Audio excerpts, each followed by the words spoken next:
Hi friends, எல்லாருக்கும் வணக்கம். நான் தான் உங்க துர்கா. இன்னைக்கு பார்த்தீங்கன்னா சண்டே நம்ம வீட்டில் சமையல் என்னன்னு சொல்லி பார்க்கலாம் வாங்க. பார்த்தீங்கன்னா சவ் காய் பொரியல், பார்த்தீங்கன்னா ரசம், சாப்பாடு வச்சிருக்கேன், பருப்பு சாம்பார். என்னடா சண்டே அதுமா நான்வெஜ் காமிக்காம வெஜ்ஜு காமிக்கிறேன்னு நினைக்கிறீங்களா? பாப்பாவுக்கு உடம்பு சரியில்லாதனால நான்வெஜ் ஒரு 10 நாளைக்கு கொடுக்கூடாதுன்னு சொல்லியிருக்காங்க.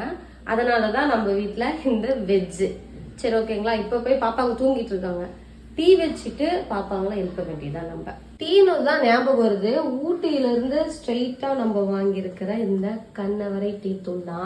டீ வாசனையும் நல்லா இருக்கு, குடிக்க நல்லா இருக்கு. நான் ரொம்ப நாளா ஒரு டீ தூளுக்கு அடிக்ட் ஆயிருந்தேன். இப்போ ஒரு 3-4 மாசமா இந்த டீ தூளுக்கு நான் ரொம்ப அடிக்ட் ஆயிட்டேன். நல்லா இருக்கு. டீங்கிறப்ப நமக்கு வரிக்கி இல்லாம எப்படி? வரிக்கி தூள், பிஸ்கெட் இது எல்லாமே சேல் பண்ணிட்டு இருக்காங்க. அவங்களோட கான்டாக்ட் நம்பர் நான் கொடுக்குறேன். உங்களுக்கு வேணும்னா ட்ரை பண்ணி பாருங்க. டாடா.